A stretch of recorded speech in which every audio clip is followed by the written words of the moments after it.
Ready? Okay. Hello everyone. Bonjour à tous et à toutes, m'entendez-vous? Parfait. Donc, bonjour débutants avec cette table ronde. Je suis Nicolas Albertoni, je suis vice-ministre des Affaires étrangères en Uruguay et c'est un véritable plaisir pour moi que de modérer cette table ronde qui arrive à point nommé pour parler du présent et de l'avenir du commerce. Alors, je suis le plus jeune membre de mon gouvernement et nous sommes étroitement liés à l'OMC. Ce que j'aimerais vous dire, pour débuter, c'est merci. Merci à l'OMC qui est ici présente avec Madame la Directrice Générale. Merci de faire entendre les jeunes pour parler de l'avenir du commerce. Et aujourd'hui, nous avons 5 jeunes intervenants qui vont nous parler de la remondialisation du commerce pour un avenir inclusif. Comment nous allons faire? Eh bien, nous allons le faire en écoutant justement le point de vue des jeunes. Alors, je vais vous présenter les intervenants, mais auparavant, j'aimerais vous dire que ce que nous allons examiner dans notre table ronde, ce sont les mesures concrètes qui peuvent être adoptées pour façonner une économie mondiale plus inclusive qui servira mieux les générations futures. Le monde se heurte à de plus en plus de difficultés socio-économiques, environnementales. Et dans ce cadre, aujourd'hui, nos 5 intervenants nous expliquer comment faire face à l'accroissement du protectionnisme et apporter des réponses aux difficultés de la mondialisation. Donc nous avons à mes côtés Simon Berthoud, qui est chef de communication et responsable du dialogue avec les membres à Climate Alliance Suisse, Bonichu ensuite, qui est directrice de la gestion de TSSIC. Ensuite, Stéphanie Eram, qui est directrice du Centre de la croissance verte. Gerardo Matteo, directeur des plateformes gouvernementales à Glace, et Lily Vessereau, qui est collaboratrice enseignante à l'Université d'Harvard. Pour débuter, ce qui est très intéressant, c'est de remarquer, c'est que l'on est une génération après Bretton Woods et après le GATT. Alors, on a beaucoup entendu parler de l'importance du multilatéralisme. Et pourtant, on a aussi entendu parler des difficultés que pose le système. Donc, notre table ronde, elle n'est pas seulement pertinente, elle est également nécessaire. Nous allons mettre l'accent sur le passé, le présent, mais aussi sur l'avenir. Et nous allons particulièrement tenir compte de la célébration du sommet de l'avenir aux Nations Unies à New York dans quelques jours.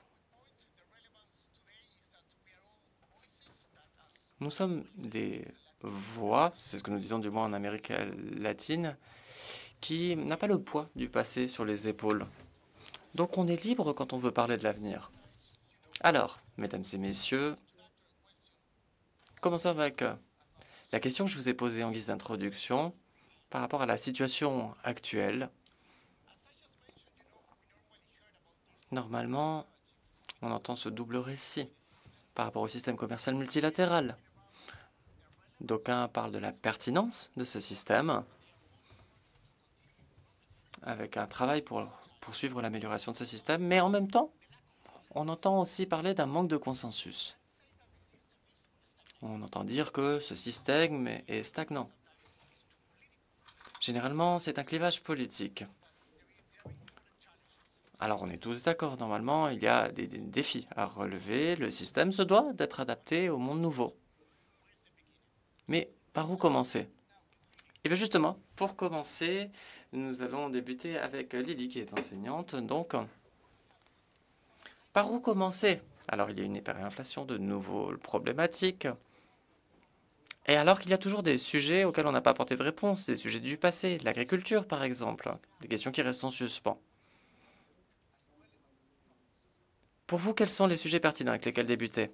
Alors, merci beaucoup de votre question. Alors, je ne suis pas encore professeur, à moins que j'aie reçu une promotion dont je n'ai pas entendu parler.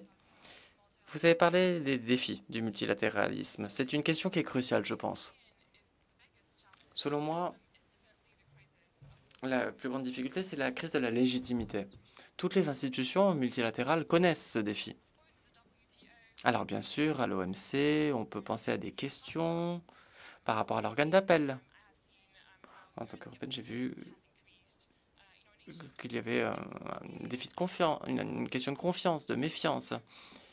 Toutes les institutions multilatérales se heurtent à cette question d'une façon ou d'une autre. La question donc de la légitimité. Quand on se penche sur ces défis, on voit trois grandes questions qui génèrent cette crise de la légitimité.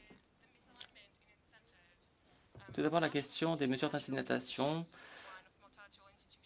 des politiciens au niveau national par rapport aux institutions multinationales. Alors, on l'a vu en particulier en Europe. Il y a de plus en plus de scepticisme et parfois, il est aisé d'utiliser les institutions multilatérales comme bouc émissaire pour les accuser de tous les maux au niveau national ou international. Mais il est important de voir que les pays ne sont pas les seuls responsables. Les institutions multilatérales, parfois, ont échoué. Elles ne se sont pas mises en contact direct avec la population des États membres. Alors, vous avez mentionné qu'on n'avait pas le poids du passé sur les épaules. Et je pense que là, ce que l'on fait à l'OMC, c'est un grand pas en avant. J'en appelle à toutes les institutions multilatérales également. Je leur lance un appel. Veillez à ce que ceux qui ont le moins de privilèges soient bien au courant de ce que les institutions multilatérales peuvent faire pour elles. Et troisième point, qui reste en suspens, la question originelle, je dirais, c'est le fait que les institutions multilatérales ont été créées par rapport à des valeurs. Les missions ont été façonnées par rapport à des valeurs. La situation actuelle, la difficulté actuelle, c'est de savoir si ces institutions ont la légitimité de répondre seulement à leur mission strictement définie, ou puisque on se base sur une valeur, on a un mandat plus vaste en fait pour agir sur la base de ces valeurs. Voilà pourquoi il y a cette crise de la légitimité. Mais je pense qu'il y a toujours de l'espoir. Parce que ces trois questions, on peut leur apporter des réponses et ces réponses peuvent être obtenues grâce aux institutions multilatérales. La question des mesures d'incitation et l'inéquation qu'il peut y avoir entre celles-ci et la situation. Si on a plus de coopération, la situation est meilleure. Si les pays s'aident les uns les autres et qu'il y a une coopération, on a des situations positives, par opposition aux externalités négatives. Donc il vaut mieux se coordonner. Et là, on a l'enceinte parfaite, en réalité, pour veiller à ce que cette coordination se réalise. Et voilà ce que doivent faire les institutions multilatérales. Deuxième point.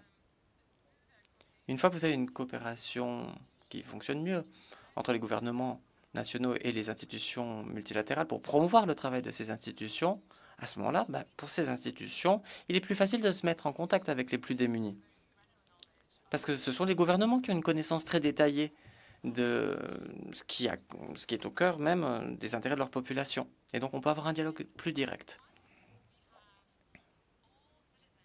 Et une fois que tous les citoyens des États membres sont pleinement conscients, comprennent pleinement en fait ce que font les institutions multilatérales, à ce moment-là, ce qui devient possible, c'est d'apporter une réponse aux questions originelles. Parce qu'à ce moment-là, vous pouvez indiquer aux citoyens qu'il y a une possibilité de solution démocratique à leurs problèmes. Et de leur expliquer en quoi le travail des institutions multilatérales a trait au mandat ou à leurs valeurs. Merci beaucoup. Gérardo, s'il vous plaît. Hello, everyone. Bonjour à tous et toutes. Alors, quelques éléments de contexte pour commencer. Alors, je travaille dans la technologie. Je suis directeur des plateformes gouvernementales à Glass. Nous révolutionnons la façon d'acheter des gouvernements. On fait en sorte que les marchés publics soient plus aisés, plus rapides, mais également en conformité avec les règles. Alors, c'est un vrai plaisir pour moi que d'être ici. Pour moi, la question est la suivante. La question de la légitimité de ces institutions multilatérales, selon moi, elle revêt beaucoup d'importance. Et il faut se pencher sur les données. Les données, pour moi, sont très puissantes. Alors, j'ai travaillé dans l'ingénierie, la science informatique, et c'est ce que j'ai vu. J'ai travaillé avec les gouvernements aux États-Unis et également en Amérique latine. La transparence, les décisions fondées sur des données, voilà ce qui permet de mieux comprendre ce qui est fait dans ces institutions, même si on n'y est pas au quotidien. Donc je pense qu'il y a une grande possibilité à saisir, celle de l'utilisation de la technologie, mais aussi des ressources qui sont disponibles, des personnes qui sont disponibles pour accroître la transparence au sein des organisations.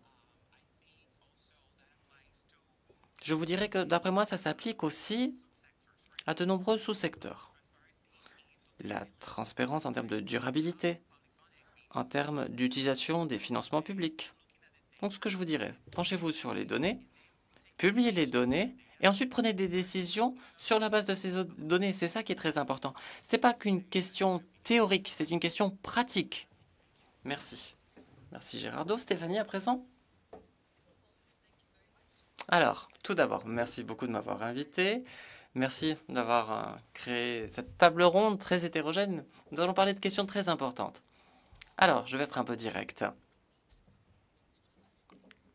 Il faut des éléments de contexte. Le commerce, ça doit servir à tous et toutes. Je travaille dans l'environnement, je viens d'un pays du Sud, donc je vais vous parler d'inclusion. C'est l'un des points les plus importants, à tous les niveaux. On le voit, ça a été mentionné dans tous nos débats ici. Alors, il y a des défis à relever par rapport à l'inclusion. Et les pays du Sud doivent participer activement à tout ce qui est fait. S'agissant de questions ayant trait à l'environnement et des défis qu'on doit relever par rapport à cela. Alors, on le sait, il y a déjà quelques éléments qui sont présents. Il y a des initiatives politiques qui ont des intérêts hétérogènes. Toutes les parties qui participent à ce travail ont des intérêts divergents, des priorités divergentes, des niveaux de capacité divergents. Les questions environnementales, ce sont des questions complexes de par leur nature même. Et les problèmes que nous avons, eh bien, ces problèmes, bien souvent, ils ont été créés par un groupe, ils doivent être résolus par un autre. Il y a la question de l'adaptation. C'est des pays du Nord se sont développés. Et avant d'entrer dans cette salle, j'ai débattu avec quelqu'un pour voir pourquoi nous, on fait face aux conséquences environnementales. On fait face aux difficultés et on doit chercher des solutions en même temps, à différents niveaux. J'aimerais revenir aux fondamentaux. Lorsqu'il y a des décisions qui ne sont pas prises de façon inclusive dans le commerce, lorsque les différentes parties font face aux questions avec des relations différentes par rapport à ces questions, à ce moment-là, pour ceux du Sud, c'est difficile de participer activement. Par exemple, les questions ayant trait aux biens et services environnementaux. Ça pose de nouvelles problématiques. Aujourd'hui, il y a différentes politiques qui ont été établies par l'UE, par rapport à la taxonomie et autres. Il y en a beaucoup qu'on pourrait citer. Et nous, dans les pays du Sud, on doit faire face aux effets de ces décisions. On envoie des produits, en fait, des denrées en Europe, et on doit faire face à ces normes. Et désormais, ces normes, elles ont exclu certaines organisations qui avant pouvaient entrer sur ce marché. Et c'est à nous de nous adapter. Quelle est la règle de l'OMC par rapport à cela? Et je vais être très direct. Je ne vais pas raconter des histoires, je vais passer directement à ce qu'il doit être fait. Je vais y revenir dans un instant. Mais bon, néanmoins, on voit que les questions du GATT et de l'OMC, ça parle de droits données. Et on y dit que certains droits doivent être supprimés. Et les questions des nouvelles politiques de l'UE vont à l'encontre de celle-ci. L'OMC veut aider à renforcer l'inclusion pour le développement, aider les pays du Sud à être des membres très actifs du commerce. À ce moment-là, certains de ces principes pour la durabilité, il faut bien voir que ça rentre en conflit avec les règles de l'OMC. L'intégration, c'est un point important. L'inclusion doit être examinée. Alors, il y a la question des changements climatiques, de la pollution, des sujets qui sont relativement nouveaux.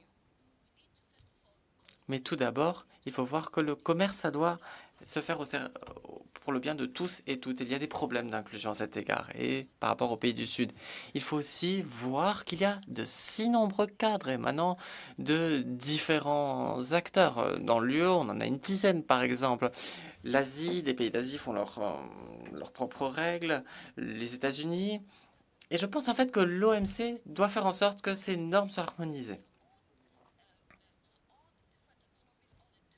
Quand l'UE applique ses propres cadres réglementaires, en fait, ce qu'il faudrait, c'est que d'abord on réfléchisse aux conséquences avant de mettre en place ces politiques.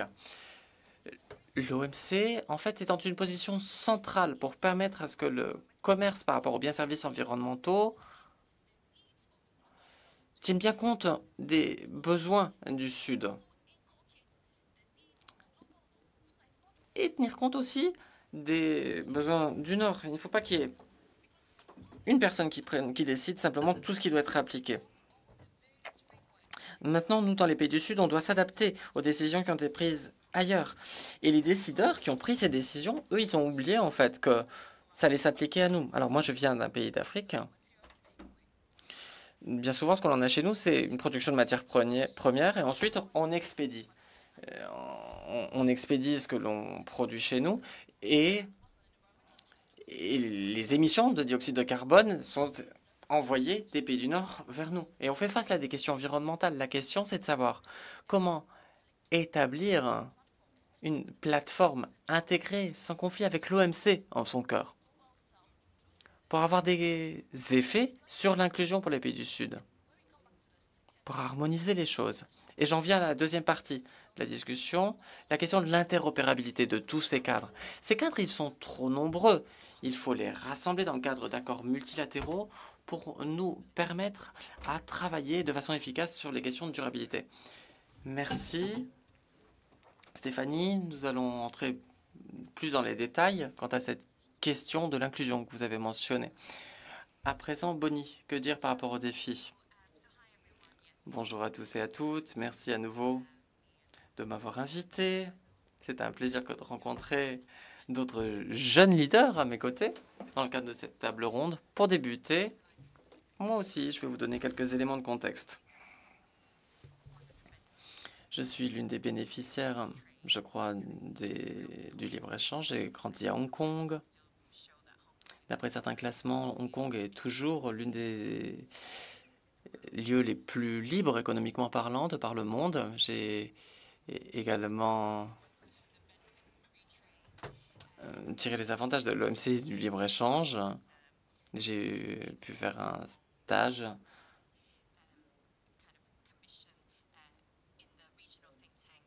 dans un groupe régional d'Asie il y a une dizaine d'années.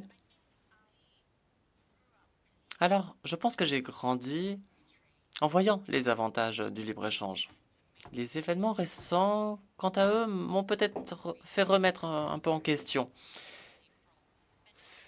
par rapport aux avantages potentiels ou non du commerce mondial et du libre-échange. Donc voilà, mon point de vue est plus nuancé désormais. Ceux qui ont du pouvoir doivent travailler davantage, je pense, pour que tous les segments de la société tirent profit du commerce. Un point de vue particulier que je peux partager, c'est celui de l'égalité entre les genres. J'ai beaucoup travaillé sur ce sujet au cours des 10 dernières années. Les entreprises détenues par des femmes, par exemple, elles ont tendance à exporter moins que les entreprises détenues par des hommes. Lorsque les entreprises exportent, on le sait, ça représente un grand avantage en termes de développement commercial. Je pense qu'il y a beaucoup d'obstacles systémiques qui expliquent pourquoi ces entreprises détenues par des femmes n'exportent pas autant que celles détenues par des hommes. Ensuite, la question du fossé du numérique.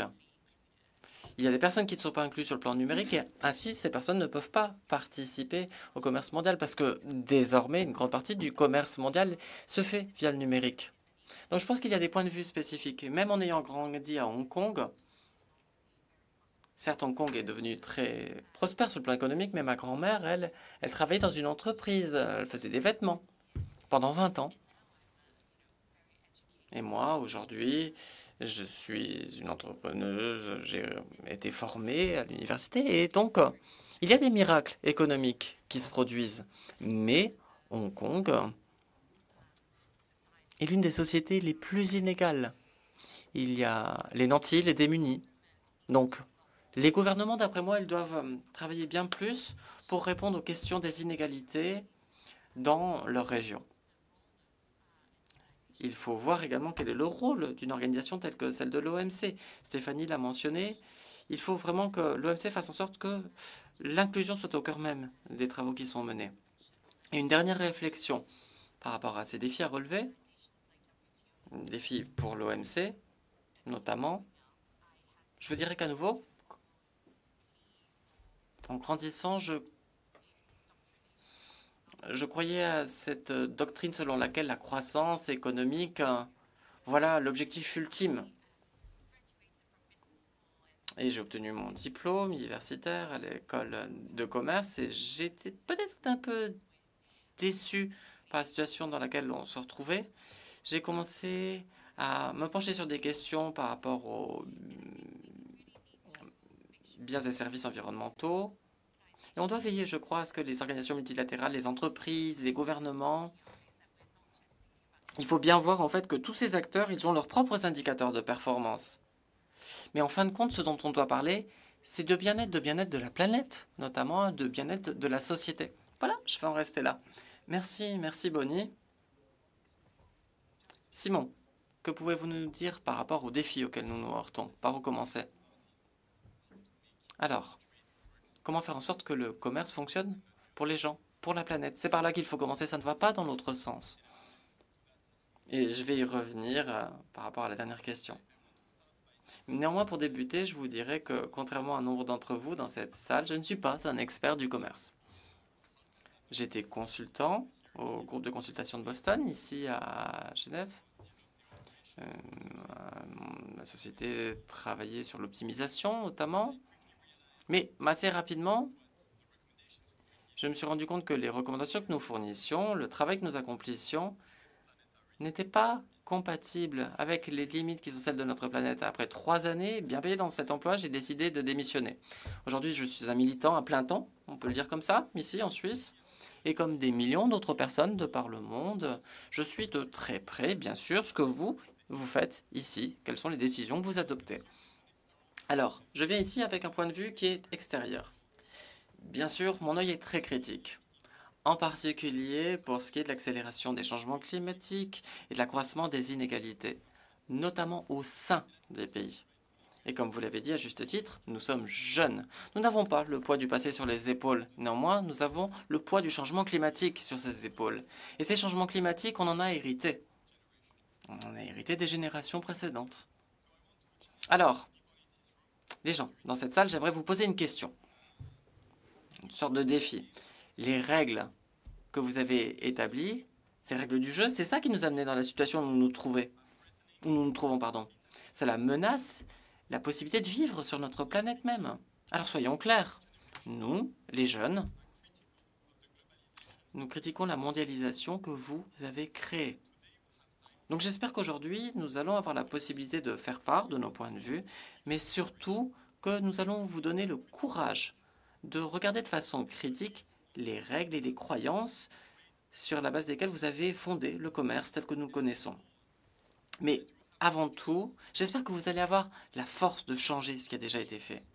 Alors, en bref, j'espère que vous allez prendre vos responsabilités dans un monde qui est en crise. Merci. Merci, Simon, de ce partage profond, cette idée importante.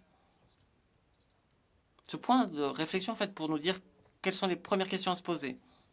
Alors, je vais me concentrer sur votre expertise. Vous avez des connaissances hétérogènes. Vous êtes hétérogène sur le plan géographique aussi. Et donc, je vais me tourner vers Lily, cette fois-ci, pour voir la configuration actuelle dans le système commercial.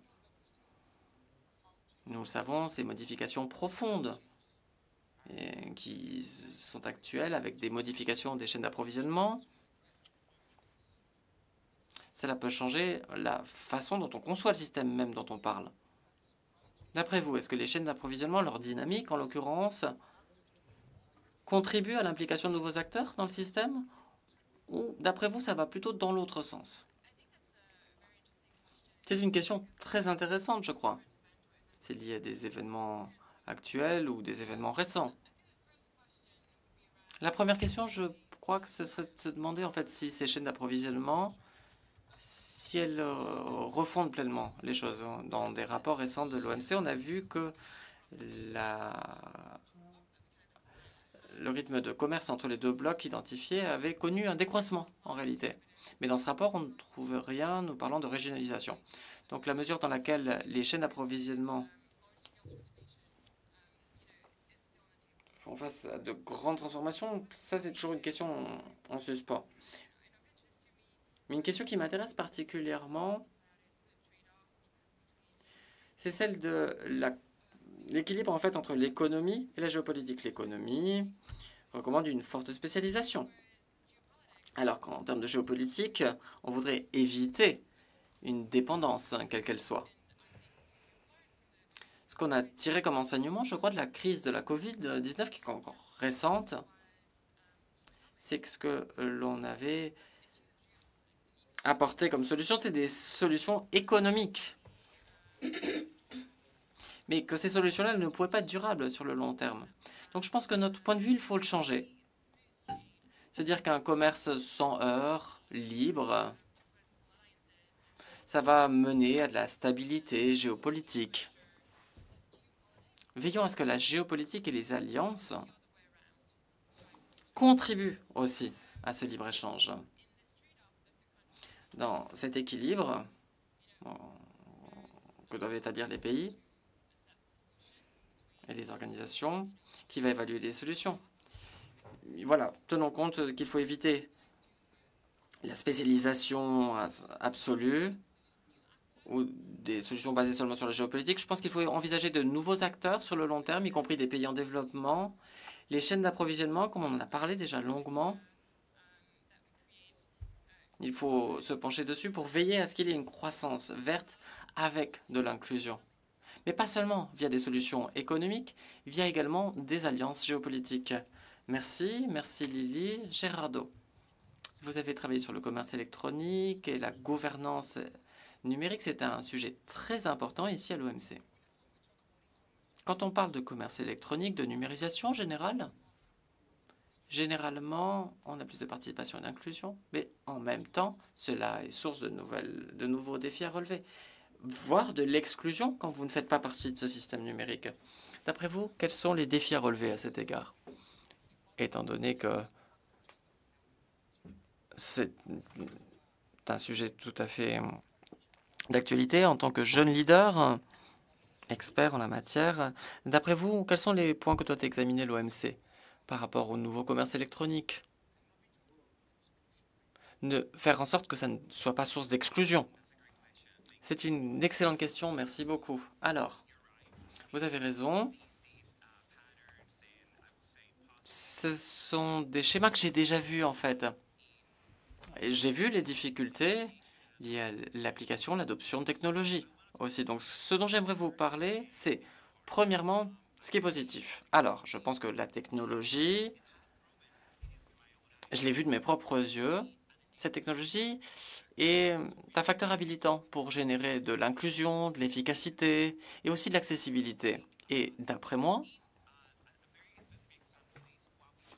un exemple très simple via ce que l'on fait, c'est faire des marketplaces pour les gouvernements. Et notre objectif, en fait, c'est surtout de permettre aux petites entreprises, aux personnes qui n'avaient pas accès à ce secteur de 3,7 milliards de dollars, d'avoir accès à ce secteur. Car par le passé, si vous étiez un petit acteur, vous n'y avez pas accès. Notre plateforme, elle permet aux petits acteurs de commencer à vendre aux plus grands décideurs publics, les plus grands acheteurs, les gouvernements de par le monde. Voilà donc un exemple spécifique dans le domaine du commerce électronique. J'ai également constaté qu'il existe d'autres plateformes qui permettent à des artisans, par exemple en Amérique latine ou en Afrique, de vendre leurs produits sur les marchés locaux. En termes de commerce mondial, le commerce électronique et les technologies aident également ces personnes. Ils n'ont pas seulement accès à ces ce groupe d'acheteurs limités, ils ont également accès à un public plus large sur le plan mondial. Nous savons qu'il y a des facteurs limitants, par exemple, les personnes qui n'ont pas accès à Internet. C'est un défi de taille. Je pense qu'un meilleur accès à certaines infrastructures dans des lieux éloignés, par exemple pour les lieux qui n'ont pas accès à Internet, eh bien, une amélioration de l'accès à ces réseaux, par exemple le réseau 5G ou des réseaux moins conventionnels, par exemple la connexion Internet par Starlink, eh bien, cela est favorable. L'histoire nous a montré que si nous continuons à faire les choses de la façon dont nous les faisions par le passé, il est difficile d'aboutir à des résultats différents. Pour innover, nous devons trouver de nouveaux moyens de faire les choses. Un exemple d'une utilisation de technologies pour permettre aux personnes de sortir de la pauvreté est la banque mobile. Dans les zones reculées ou dans des zones pauvres, eh bien, les personnes n'ont pas accès à la banque, aux services bancaires, ou ayant un accès limité.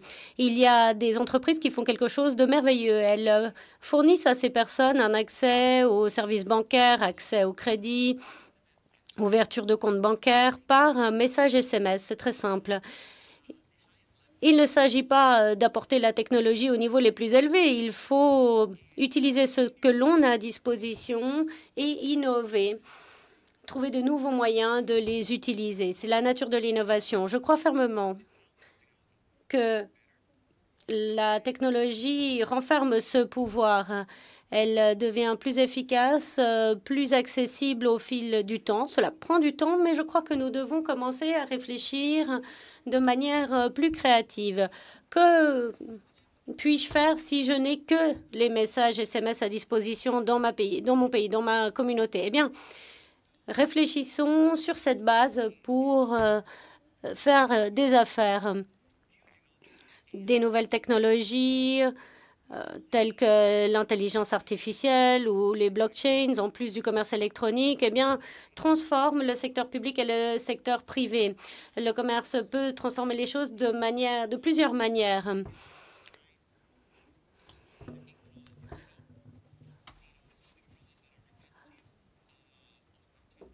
Il faut se concentrer sur la résolution des grands problèmes plutôt que de se concentrer sur des solutions que l'on peut trouver à travers l'IA, par exemple, pour des tâches répétitives. Nous devons nous concentrer sur les choses qu'il reste à résoudre et mettre le reste sur pilote automatique. Merci beaucoup. Parlons maintenant de la question environnementale. Vous avez déjà présenté certaines idées lors de votre première intervention. Nous avons notamment Simon qui travaille sur les questions environnementales, Stéphanie également qui travaille sur les questions d'économie circulaire et qui travaille sur les questions de justice environnementale et climatique. Comment est-ce que le système commercial multilatéral, puisque nous sommes maintenant confrontés à une crise triple, pollution, biodiversité, changement climatique. Comment est-ce que le commerce multilatéral peut assurer une transition juste? De plus, pensez-vous que l'OMC est le lieu adéquat pour discuter des questions environnementales? Parfois, certains disent que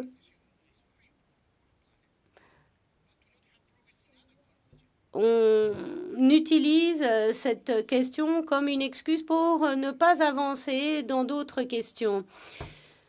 Les questions environnementales sont transversales. C'est un sujet de très grande actualité. Il faut sauver la planète. Mais est-ce que ce lieu est le lieu adéquat pour en discuter? Comment pouvons-nous utiliser le système de manière positive pour avoir des résultats positifs sur cet aspect? Stéphanie, je vous cède la parole. C'est une excellente question, une question très détaillée et excellente. L'institution de l'OMC, sa création, je ne suis pas une experte, mais sa création visait à réguler le commerce et avoir un commerce qui soit bénéfique pour tous. C'est pour ça que les pays ont adhéré au départ. Ce que l'on doit prendre en compte pour les questions environnementales, eh bien, ce sont des éléments fondamentaux. Où allons-nous vivre? Où allons-nous travailler? Où allons-nous échanger? Tout change parce que si les fondements ne sont plus adéquats, eh bien, on ne peut plus bâtir le reste par-dessus. C'est pourquoi les questions environnementales sont fondamentales. On en parle, tout le monde en parle parce que ce sont des questions qui affectent tout le monde, qui affectent tous les aspects de la vie et qui placent les personnes dans des situations très difficiles. Lorsque vous avez des inondations dans un lieu, eh bien, des ressources sont perdues. Quand ces ressources qu'il a fallu des années à développer, par exemple des infrastructures, sont anéanties, eh bien, cela affecte le commerce, les niveaux de la mer, affecte toutes nos activités. Nous sommes de grands importateurs. C'est un fait. Nous n'en sommes pas fiers, mais c'est un fait. Nous sommes de grands importateurs. Tout vient de l'Asie ou d'ailleurs sur le continent africain. C'est vrai que nous avons créé notre zone de libre-échange sur le continent, mais ne pas envisager de créer des liens entre commerce et environnement serait une erreur monumentale. Pourquoi? Eh bien, j'en reviens à la question de l'interopérabilité. C'est un mot qui gagne en importance, mais il signifie tout simplement que tous les cadres et réglementations devraient être associés, qu'il s'agisse du bloc Amérique du Nord, du bloc Asie, du bloc ALENA, tous ces blocs commerciaux, et l'Union européenne également, tous ces blocs commerciaux devraient travailler ensemble afin que les politiques qui affectent tout un chacun collectivement soient prises en compte. Mais cela tient compte des questions environnementales et l'OMC est un lieu important parce que les cadres, c'est à ce niveau-là que les cadres sont développés. Des cadres coordonnés peuvent être élaborés ici, qui tiendraient compte de toutes les différentes parties, parce que dans cette salle, eh bien, des pays très divers se réunissent. Lorsque les différents blocs économiques prennent des décisions, toutefois, eh bien, ce sont des décisions qui sont prises selon leurs intérêts. Ici, eh bien, on a une plus grande variété. Et bien sûr, en tant que jeune, j'ai entendu les différents récits, j'ai entendu tout ce blabla, et moi j'en fais partie. Mais lorsque les capacités sont développées pour les personnes qui n'ont pas beaucoup de pouvoir de négociation, par exemple avec des accords bilatéraux, eh bien, les cadres qui sont développés sont importants. Mais c'est vrai qu'il y a souvent de l'éco-blanchiment. On a des choses opaques. Bonnier mentionnait un élément qui m'a fait penser au fait que l'Union européenne a mis en place un système qui demande à d'autres de mettre en place des certifications. Mais que sait-on de ce qui est fait pour la certification? Ça, ce sont les concepts dont on parle. Les grandes organisations de développement, les Nations unies et d'autres doivent contribuer à la réglementation. Ils y contribuent dès le départ et donc ils doivent travailler de concert, élaborer des réglementations pour les entreprises afin qu'elles soient responsables après ce qui s'est passé au cours des 200 dernières années.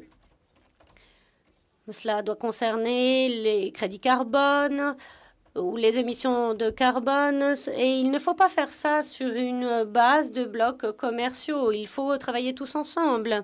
Il y a des personnes qui sont plus vulnérables aux effets environnementaux et qui n'ont pas de pouvoir de négociation. Il faut développer des capacités. Les personnes ont besoin de développer des capacités. Souvent, ces capacités sont développées ici, mais nous n'en avons que les restes. Lorsque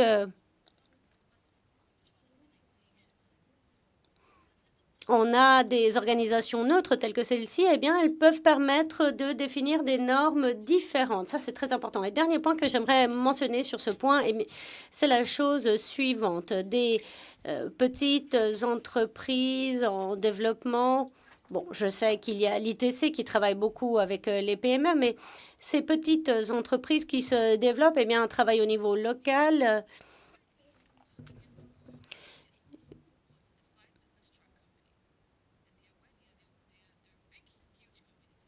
Aujourd'hui, il y a de très grandes entreprises qui ont commencé avec seulement, par exemple, 5 camions.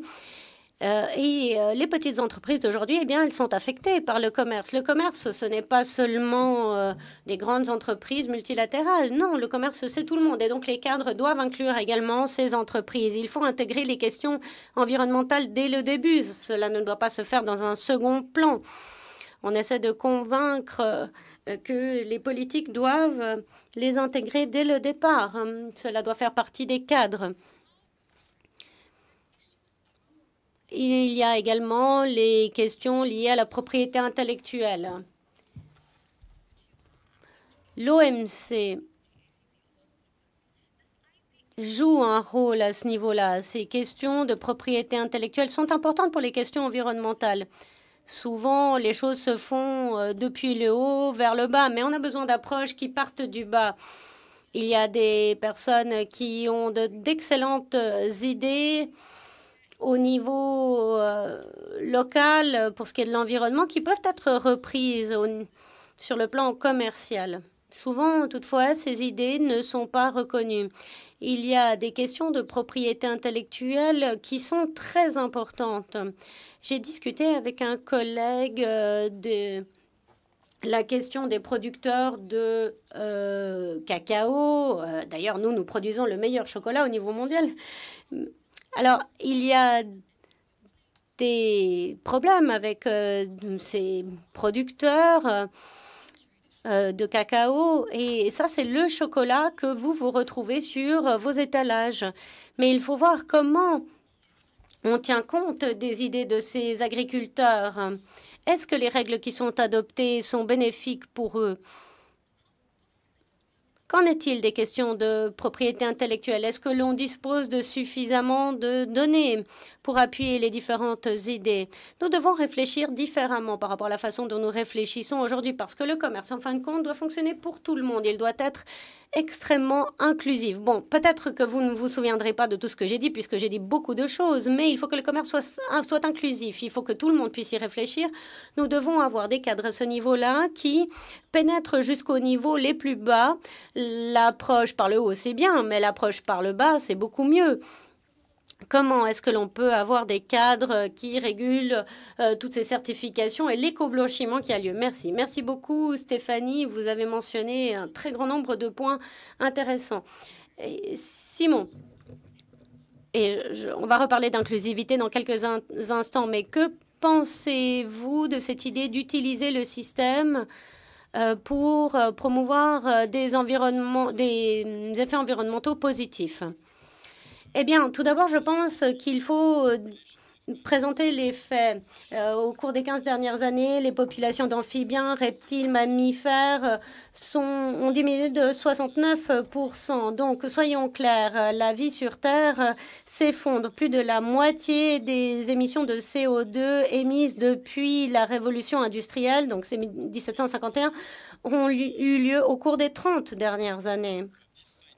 Malgré des investissements significatifs dans les énergies renouvelables, nous n'avons jamais brûlé autant de combustibles fossiles que l'année dernière. Autre fait fou, chaque année, nous produisons 100 milliards de vêtements, même si sur cette planète actuellement, nous avons suffisamment de vêtements pour les 6 prochaines générations. Donc, je crois qu'on ne pourrait être plus clair. Le système dans lequel nous vivons actuellement n'est pas pérenne. Ce système est également un système auquel que vous avez contribué à créer. C'est un système qui n'est pas durable, c'est un système qui n'est pas compatible avec les limites de la planète. Et donc, pour répondre à la question, et je l'ai mentionné dans mon introduction, nous devons remettre en question les croyances sous-jacentes aux institutions actuelles, les croyances sous-jacentes aux institutions que nous avons créées, et je parle également de l'OMC. Je parle notamment d'une obsession commune, notre obsession commune ou votre obsession commune pour la croissance économique. Le PIB est une mesure complètement obsolète. Elle n'inclut pas le bien-être, elle n'inclut pas les inégalités, elle n'inclut pas les limites de la planète. Et à cause de cela, tout type de croissance économique eh bien, est actuellement promu. Soyons clairs, le commerce mondial soutient actuellement des entreprises telles que Shine qui font de la fast fashion ou Nestlé, une entreprise suisse qui vole de l'eau dans des sources pour les mettre dans des bouteilles en plastique et les vendre à travers le monde. Donc, chaque année, nous continuons d'extraire de plus en plus de matières premières de la terre pour produire encore plus de marchandises. J'ai apporté avec moi un petit graphique, peut-être que vous arrivez à le voir à l'écran. Ce graphique montre la croissance du PIB et compare la croissance des émissions de CO2. Donc, nous voyons qu'il y a un léger découplage entre émissions de CO2 et croissance de PIB. C'est une bonne nouvelle, mais j'y reviendrai plus tard. Mais l'autre ligne, c'est l'empreinte matérielle, c'est-à-dire toutes les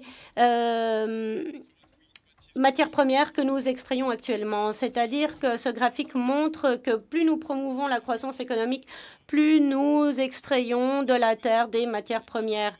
Et il y a une très mauvaise nouvelle qui accompagne cela. Une équipe de 60 chercheurs a étudié ce découplage entre ces deux éléments et la conclusion est la suivante. Nous concluons que des réductions rapides, importantes de l'utilisation des ressources et des émissions de gaz à effet de serre ne peuvent pas être atteintes grâce aux moyens du découplage constaté. C'est-à-dire que l'on ne peut pas respecter les limites de la planète dans un cadre de croissance économique continue.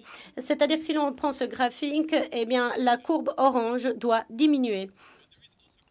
Mais il y a également une bonne nouvelle. Elle nous vient des Nations Unies. Le rapporteur spécial sur la pauvreté extrême a publié un rapport cet été qui dit une augmentation du PIB n'est pas une condition préalable à la réalisation des droits de l'homme ou la lutte contre la pauvreté ou les inégalités. Donc, nous pouvons laisser de côté cet élément de mesure, penser différemment et continuer ou résoudre certains des grands problèmes de cette planète. Donc maintenant, très concrètement, je pense que les politiques commerciales doivent encourager les pays du Nord à faire décroître leurs économies, à préparer leur société à une économie post-croissance, qui signifie réduire de manière urgente la production de biens non nécessaires. Pour les pays moins développés, nous devons nous concentrer sur l'augmentation de la croissance, la production de produits et services positifs. C'est ce sur quoi travaille Stéphanie. Et vous, à l'OMC, pouvez transmettre un message très fort en disant que vous laissez de côté l'élément de mesure du PIB. Pour moi, ce serait quelque chose de très enthousiasmant annoncé au cours de ce dernier jour du forum. Eh bien, ce serait une merveilleuse annonce que de pouvoir dire que l'OMC laisse de côté le PIB. Merci, Simon. Merci beaucoup de votre réponse. Nous allons maintenant parler de l'inclusivité. Vous en avez parlé en introduction, Bonnie. Je sais que vous travaillez beaucoup sur les questions d'égalité entre les sexes. Et c'est un important sujet ici au sein de cette organisation. Et je vais vous poser des questions similaires à celles que j'ai posées pour l'environnement. Comment pensez-vous que l'organisation peut travailler en ce sens? On a beaucoup parlé d'avoir une organisation équitable, durable, mais parfois il est difficile de voir comment on peut gérer ce programme de la diversité dans l'organisation et lier cela aux politiques d'inclusivité. Bon, il est très dur d'intervenir après Simon et son appel à l'abandon du PIB. Mais moi, je suis d'accord. Comme je l'ai dit, nous ne pouvons pas à atteindre la justice environnementale ou l'inclusion pour le système commercial multilatéral si nous n'avons qu'un seul objectif à l'esprit qui est actuellement de maximiser la croissance économique par le PIB. Donc, je me joins à votre appel. Je n'ai pas le même courage que vous, je ne suis pas aussi courageuse que vous, mais je pense que ce serait un très bon point de départ. Il faudrait d'abord élargir la conception le concept de la réussite. Il y a 5 ans, toujours au forum public de l'OMC, on mettait beaucoup l'accent sur l'inclusion de la question de genre. À ce moment-là, j'avais présenté un article de Forbes qui parlait du fait, et je l'ai déjà mentionné, que seuls 20% des entreprises qui exportent sont détenues par des femmes. C'était une enquête qui avait été effectuée il y a 5 ans par l'ITC. En revanche, 66% des entreprises qui n'exportent pas sont détenues par des femmes. Donc, il y a bien sûr un accent à mettre sur l'inclusion de genre. Je crois que l'OMC a déjà beaucoup fait pour se centrer sur l'inclusion de genre dans le commerce. Mais je crois qu'on doit repenser les règles de l'OMC pour aborder les questions relatives à l'inclusion. Donc, je crois que la vague anti-mondialisation et les politiques populistes dans le monde occidental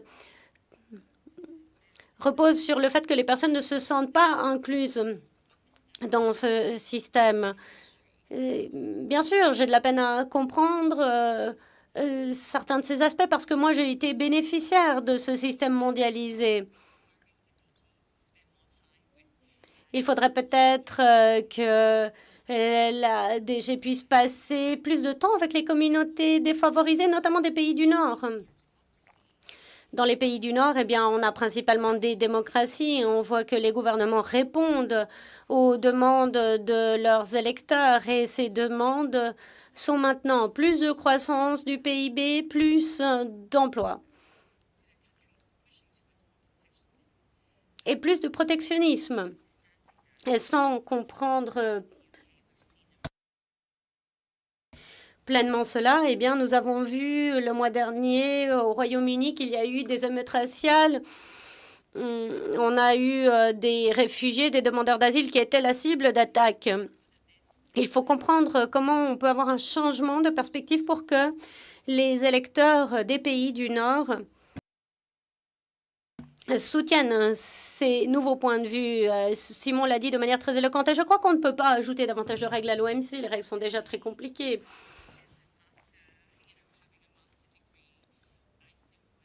Même moi qui ai un master, eh bien, je trouve qu'il est très difficile de comprendre ce qui se fait ici. Et quand on peut suivre des réunions ici, eh bien, on voit qu'elles ne sont peut-être pas aussi enthousiasmantes que ce que l'on peut voir dans les réunions des Nations Unies. Mais il faut réfléchir à des moyens plus créatifs d'illustrer le pouvoir du commerce mondial, par exemple la vidéo ou l'art, pour permettre aux personnes de participer à cette discussion. Moi, je crois que la difficulté pour moi, c'est d'expliquer à ma grand-mère, qui est analphabète, qui a travaillé dans une usine pendant 20 ans, quel est l'avenir du commerce mondial qui pourrait être bénéfique, d'un commerce qui pourrait être bénéfique pour notre société. Merci beaucoup, Bonnie. Nous allons maintenant nous tourner vers le public. Il nous reste encore quelques minutes pour entendre d'autres questions. Avant ce panel, eh bien, nous avons vraiment insisté pour pouvoir vous entendre. Nous en avons beaucoup parlé pendant l'organisation de ce panel. On va peut-être commencer ici. Je crois que la directrice générale a quelque chose à dire. Oui, j'ai quelque chose à dire, mais je préfère attendre, mais entendre d'autres personnes avant. J'interviendrai plus tard, vers la fin. Très bien, nous allons maintenant entendre les questions de la salle. Merci de bien vouloir nous dire votre nom. Bonjour, merci. Manuel Ochendo. Je suis analyste des politiques pour l'Institut des affaires économiques du Kenya. C'est un groupe de réflexion. Ma question s'adresse à nos conférenciers. On a eu des interventions très ambitieuses, mais si l'on considère que beaucoup de personnes dans les pays en développement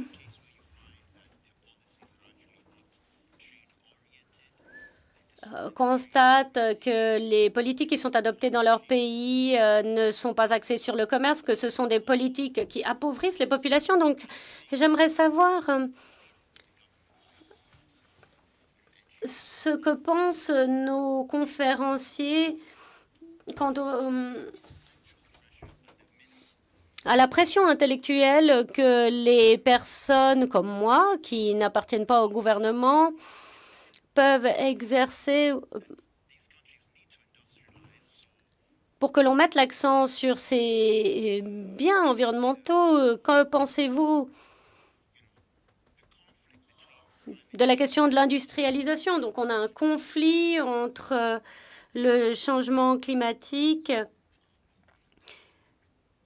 disons, les conditions qui sont posées dans les pays du Nord et qui sont liées au changement climatique et les efforts que doivent consentir les pays du Sud pour pouvoir se développer. Très bien, merci de votre question. Vous avez la parole. On va entendre encore une question. Allez-y. Elisabeth Burki de l'Université de Berne en Suisse. Les interventions ont été très intéressantes. Ce panel aurait dû se tenir le deuxième jour de ce forum. Alors, j'ai une question qui s'adresse à Simon. Je suis tout à fait d'accord avec vous. Nous avons un problème de consommation dans nos pays.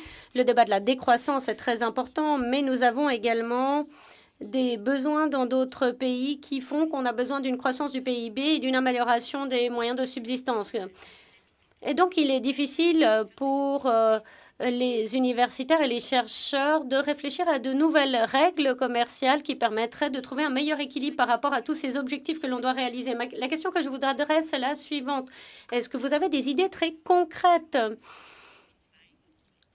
qui pourraient enrichir ce débat? Merci. Merci. Y a-t-il d'autres questions? Bonjour, merci beaucoup d'avoir organisé cette réunion. David Hollenstein, je suis étudiant en sciences politiques à l'École polytechnique de Zurich. Ma question s'adresse à vous, Simon, au vu de votre passé de consultant et de votre fonction actuelle de militant pour un climat plus durable. Ma question est la suivante.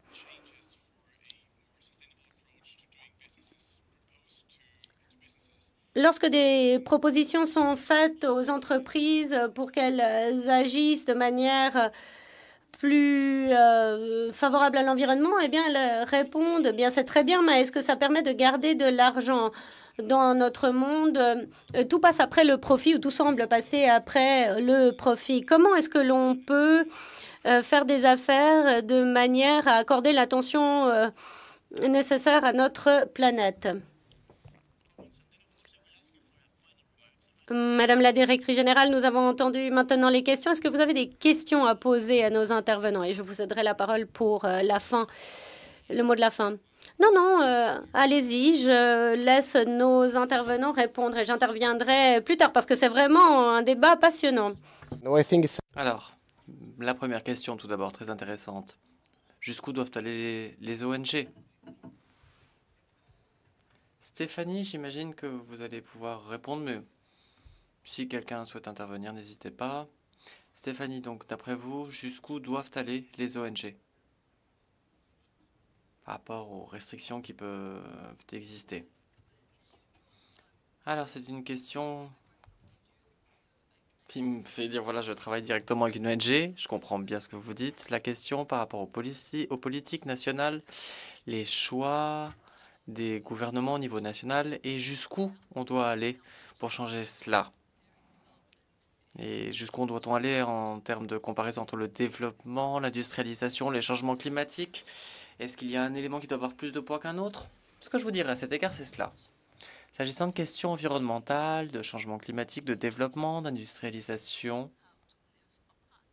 ce ne sont pas des éléments distincts nécessairement. On utilise des ressources. J'ai une bouteille qui est en sucre de canne aujourd'hui. Canne à sucre plutôt. Et il y a quelques années, ce n'était pas envisageable. Et voilà, imaginons simplement que les choses changent et que l'on peut accélérer les changements pour une ONG, modifier les prises de décision, c'est essentiel au niveau des nécessaires, essentiel.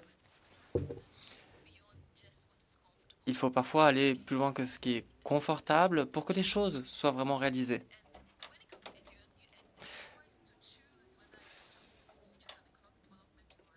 Choisir le développement économique, la durabilité environnementale ou d'autres éléments, je vous dirais que ça, c'est un débat qui a une réponse toute simple parce qu'on peut travailler sur les différents fronts en même temps. Les politiques doivent intégrer les différents éléments. Regardons simplement plus loin que ce que l'on a l'habitude de voir. Le plastique, par exemple, on a toujours connu le plastique, il est partout, mais non, il y a des autres solutions qui existent. Sortons des sentiers battus quand on réfléchit. Avec le temps, on pourra accroître la production de solutions novatrices. Il y a des principes économiques qui existent, que l'on connaît, et on a tendance à partir du principe que voilà, c'est ces mêmes principes qu'il faut continuer à appliquer. On dit voilà, l'argent, c'est comme ça qu'on l'obtient. Mais en fait, il faut sortir des sentiers battus. Voilà, j'espère avoir répondu à votre question. Penny, s'il vous plaît. Vous avez peut-être un autre point de vue. Peut-être que je peux rebondir sur la question des consultants, de la consultation. La troisième question, je crois, portait sur la façon de faire en sorte que les entreprises changent et qu'elles voient plus loin que la simple question du profit. Quelques éléments de contexte tout d'abord. J'ai mené des consultations pour des entreprises, des fondations, des investisseurs quant aux mesures de l'incidence socio-environnementale pour améliorer le travail sur ce sujet. On travaille avec 60 personnes au niveau mondial.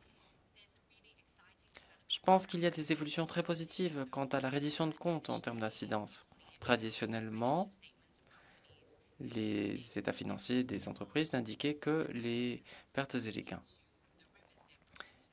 Mais ça ne reflète pas les pollutions des rivières, les pertes autres, les villages qui ont pu être l'objet de déplacements, etc.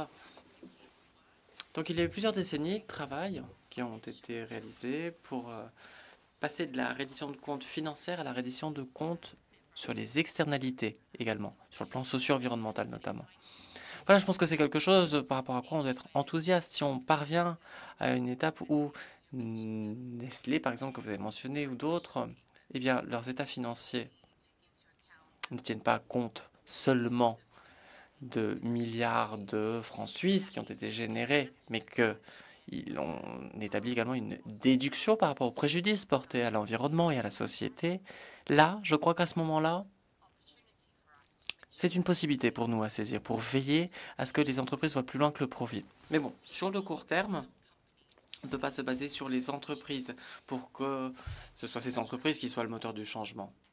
Pour moi, la plupart des efforts qui sont réalisés par les fondations philanthropiques, les investisseurs, les acteurs qui sont en mesure, en fait, de voir plus loin que le simple profit. Fondation Gates ou autres, il y en a beaucoup des fondations qui placent leurs dollars philanthropiques pour répondre à ces questions. Jusqu'à ce qu'on en arrive au point où la reddition de comptes des externalités également, que ce soit intégré dans la façon de fonctionner en général, ou que les gouvernements ne pensent plus simplement au PIB, mais à la réalisation des ODD également, eh bien, je pense qu'on doit agir de cette façon-là si on veut voir l'avenir que nous souhaitons se voir réaliser se réalise bien.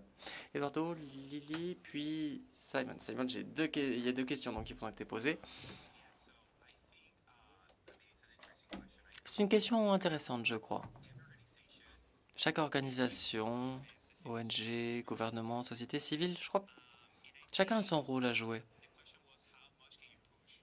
Jusqu'où peut-on aller en tant qu'ONG? C'est une question intéressante. En fait, c'est à vous de voir. Il faut pousser au changement, c'est votre rôle.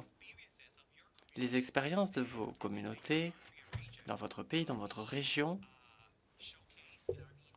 c'est vous qui les présentez, c'est vous qui les faites entendre. À ce moment-là, c'est là que les gouvernements, les organisations internationales, c'est là qu'elles peuvent prendre des décisions pour améliorer les systèmes existants sur la base de données et sur la base de votre retour d'information. Quelque chose d'intéressant, selon moi, qui travaille avec les gouvernements, je vous dirais que les gouvernements avec lesquels je travaille, notamment en Californie, ont des politiques qui émanent de différents groupes. Les entreprises détenues par des minorités, les produits verts, tout ça, ce sont des éléments qui sont pris en compte. Donc il y a ces politiques, pas parce que le gouvernement voulait que ces politiques soient adoptées, mais parce que la société civile a poussé à ce que les gouvernements adoptent cela. Alors Lily, je pense que tout le monde a un rôle à jouer, effectivement. La question des externalités, comment les internaliser, c'est important. Les gouvernements ont un rôle extrêmement important à jouer aussi pour veiller à ce que ces externalités soient bien internalisées par les entreprises. Mais je pense aussi que les personnes ont un rôle à jouer.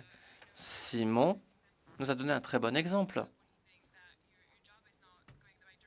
Si votre emploi, vous pensez qu'il ne va pas dans le bon sens, peut-être que c'est à vous, en tant que personne, qu'il incombe de prendre une décision pour le changement. On l'a vu clairement avec les jeunes générations, peut-être un peu moins avec les générations plus âgées, qui sont plus établies. Ensuite, la question du financement. Il faut plus de financement vert, du financement pour une transition verte. Il faut qu'il y ait une pleine reddition de comptes en faveur de la lutte contre les changements climatiques et pour lutter contre les catastrophes climatiques. Les personnes, les entreprises, les gouvernements, on a tous un rôle à jouer pour changer la donne, changer les règles du jeu pour que les entreprises tiennent compte des risques et de leurs conséquences potentielles. Merci Lily. Quelques observations, Simon, puis je me tournerai vers Madame la Directrice Générale pour la conclusion. Cette table ronde a vraiment été passionnante. Alors, je tenterai d'être bref. Tout d'abord, question des consultants. J'ai un point de vue peut-être un peu plus radical que vous.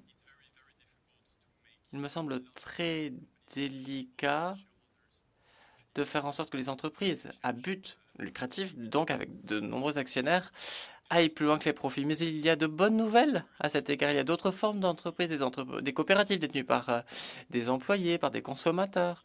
Ces entreprises-là, elles se sont avérées être plus résilientes, plus disposées à s'adapter à des nouvelles réalités. Donc voilà, ne mettons pas l'accent seulement sur les entreprises détenues par des actionnaires. Autre question qui portait sur des politiques commerciales très concrètes. Comme je l'ai indiqué dans mon introduction, je ne suis pas un expert commercial. Néanmoins, je vous dirai tout d'abord que il y a des bourses pour la recherche sur la décroissance remportées par l'Université de Lausanne et de Barcelone par Julia Steinberger et Jason Nickel, Georges Callis également. Et ils travaillent sur des politiques très concrètes pour la décroissance, et ce, à tous les niveaux. Si l'on prend une seconde, en fait, un instant pour réfléchir au niveau commercial, je dirais que, pour commencer, il faut reconnaître que dans les pays du Nord, il nous faut une décroissance. Mais ce n'est pas le cas pour tous les pays, toutes les régions. Il faut également de la croissance verte, on l'a indiqué.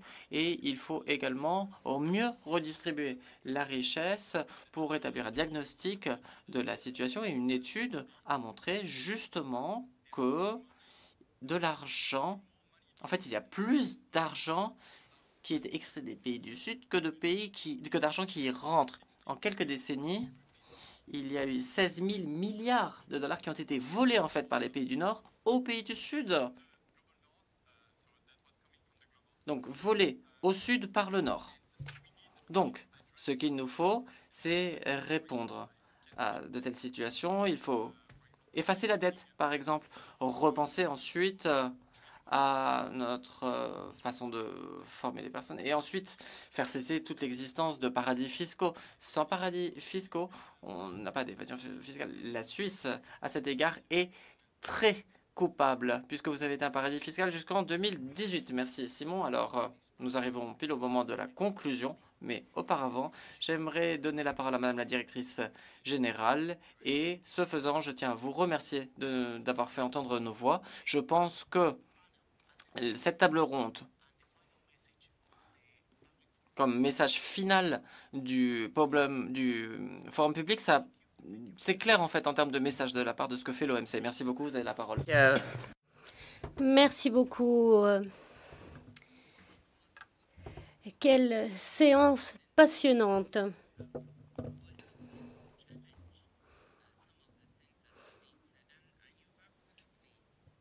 Nous pensions effectivement, Nicolas, que vous alliez écouter, puis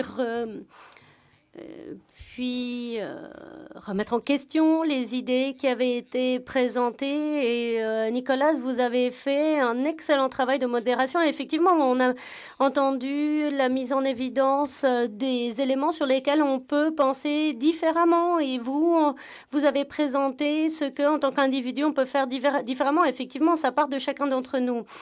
Et j'aimerais m'arrêter sur 2 ou 3 choses. En m'arrêtant notamment sur le passé de l'OMC. Les personnes souvent ne savent pas ce pourquoi l'OMC a été créée, ce pourquoi elle a été mise en place. Tout au long de son histoire, eh bien, il y a eu des contestations contre cette organisation et puis elle n'aurait pas dû être. Et puis, bien sûr, lorsque j'ai pris cette fonction, eh bien, mes fils m'a dit, eh bien, c'est terrible, c'est une organisation qui détruit tout.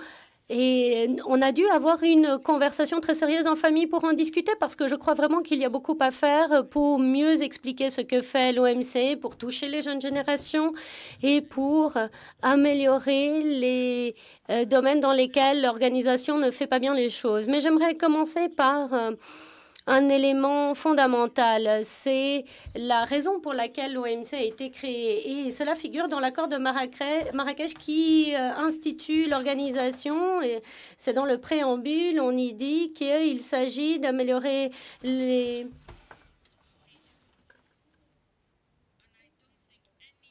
niveaux de vie et qu'il ne s'agit pas simplement de PIB. Et ça, c'était en 95. On parle donc de niveau de vie, réalisation de plein emploi, d'un niveau élevé et croissant de revenus réels. Et bien sûr, tout cela fait partie des objectifs de cette organisation. La planète est prise en compte.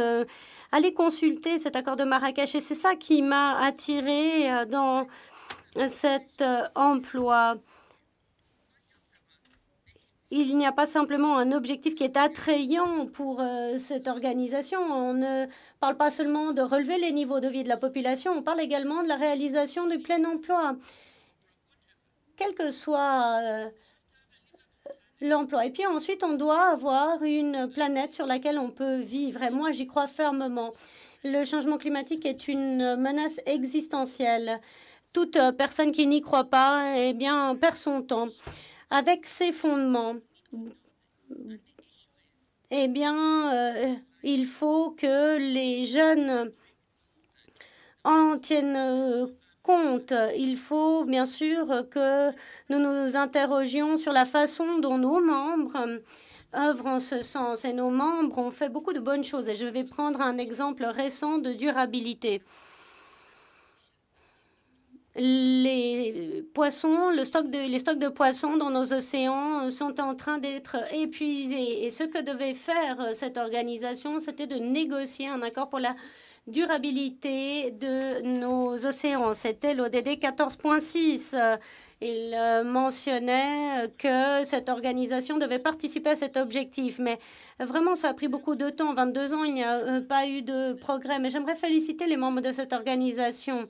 Il y a 2 ans et demi, à la CM12, oui, c'était il y a 2 ans, les membres ont été en mesure de parvenir à un accord pour négocier la première partie de cet accord pour mettre fin aux subventions préjudiciables à hauteur de 22 milliards de dollars qui encouragent la surpêche. Il s'agit notamment de réaffecter ces subventions pour une planète plus durable. C'est ça, la durabilité. Ça, ce n'est qu'un exemple.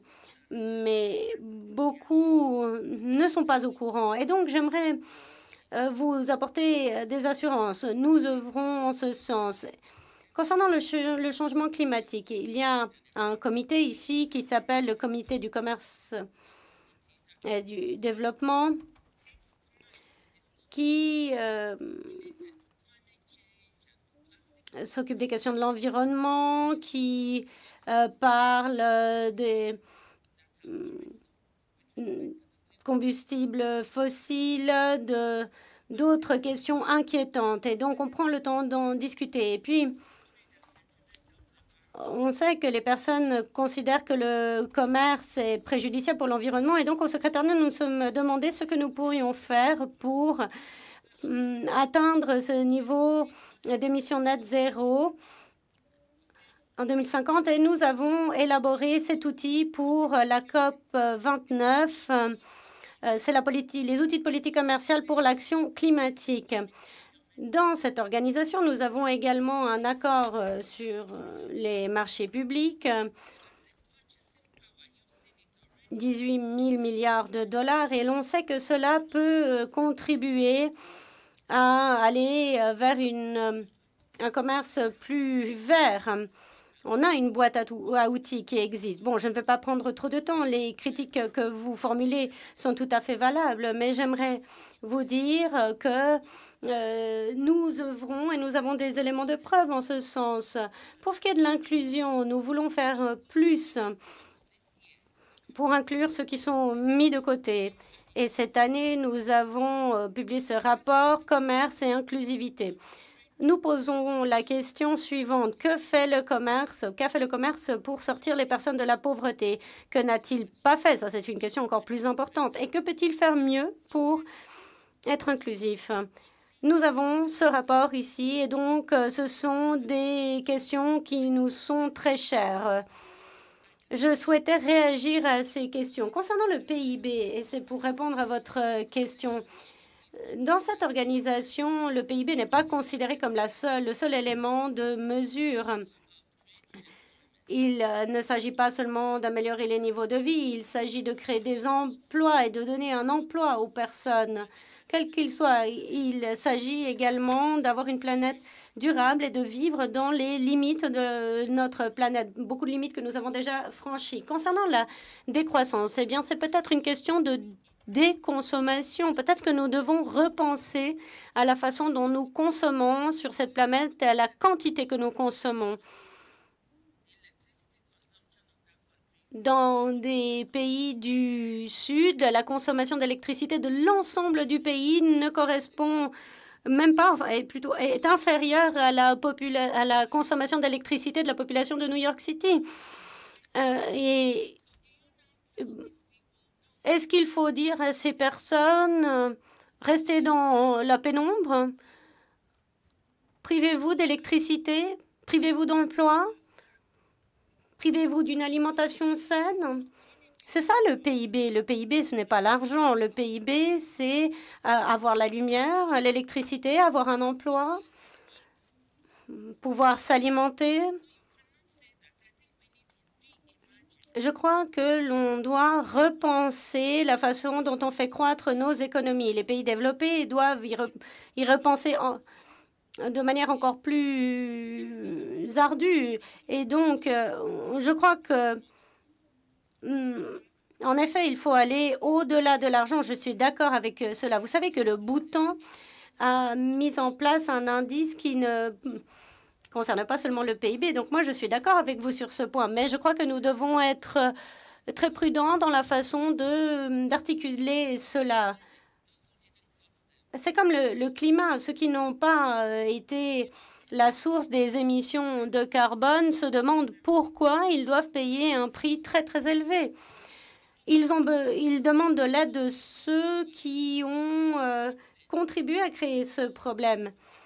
On en revient à la même question. Comment est-ce que le monde peut travailler de manière unie? Il faut que certains aident d'autres à atteindre les mêmes objectifs. Voilà quelques-unes des réflexions dont je souhaitais vous faire part. Et puis enfin, concernant la question de la coopération, certaines coopérations commencent à se pencher sur ces questions. Par exemple, en France, où l'on développe des batteries, par exemple, en se penchant sur d'autres aspects que la rentabilité. Mais les actionnaires veulent du profit. Si les jeunes générations veulent aller au-delà du profit, eh bien, il faut vraiment militer en ce sens. Voilà mes remarques. Ce que vous avez dit était vraiment très intéressant. J'ai beaucoup apprécié de suivre cette réunion. Merci. Merci, Madame la Directrice Générale.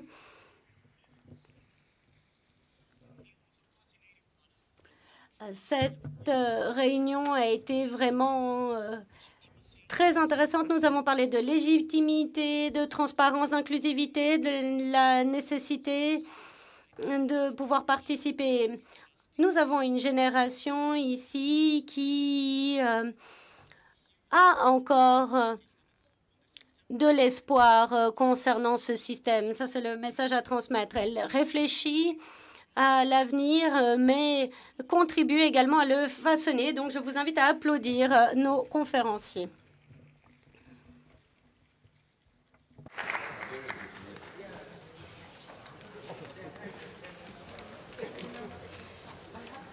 I have to run to a meeting, but I just want to